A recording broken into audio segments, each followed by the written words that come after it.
And this is what it looks like with one of our homemade fuel tablets. Hello, welcome to WayPoint Survival. Today, I want to show you how to make an incredibly lightweight stove using the bottle cap from this bottle.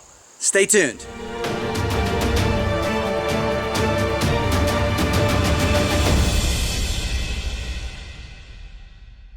The first thing you want to do is remove the cap.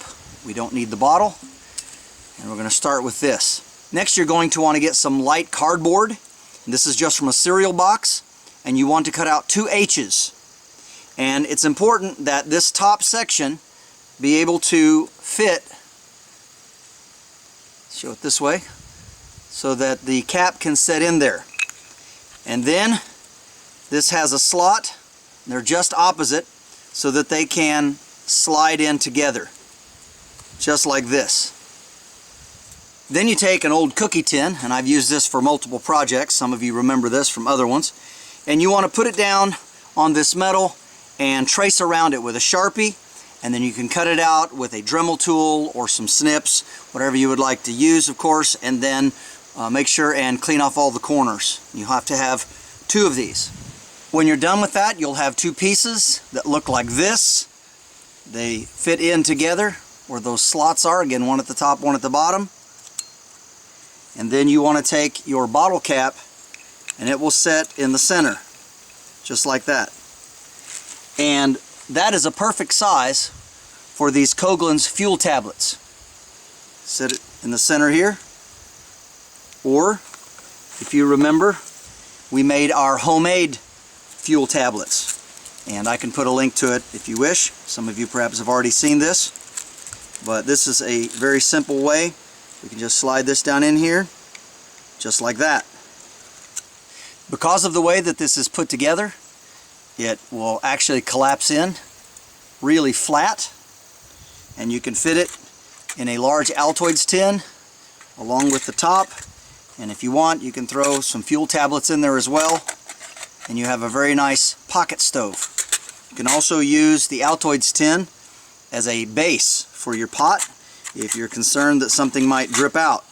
So again, you just open it up and you set it down in the bottom of your Altoids tin, and that will provide a little bit more of a stable base. Of course, with anything like this that folds up, you want to make sure that this base is stable before you put your water cup on to boil, your little pot. So you want to test it before you light it, and make sure that these legs are properly splayed out down here at the bottom so you can let go and your pot will be secure.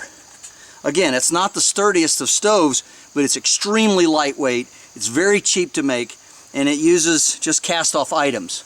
All right, let's light it and let's see how it works.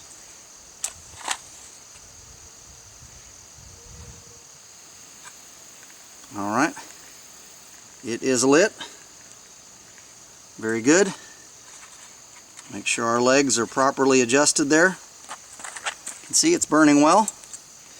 And we're going to go ahead and put the pot on top. And that's what it looks like. And this is what it looks like with one of our homemade fuel tablets. Alright, it's still going, and we've got a nice steaming hot cup of water. Just a couple more minutes. We do have some bubbles in the bottom. It'll be at a boil. This is James Bender for WayPoint Survival. If you like this video, please give it a thumbs up. Also, make sure and check out the links in the description box below, just under the down arrow. And while you're down there, you'll also find our waypointsurvival.com link. And this is where you can sign up to take great survival and bushcraft training classes here at our beautiful facility in Southern Ohio. And if you haven't done so, please subscribe to the channel. We'd really appreciate it. And when you do subscribe, make sure and press that bell button so that you can stay notified of all of our upcoming videos, and we'll talk to you next time.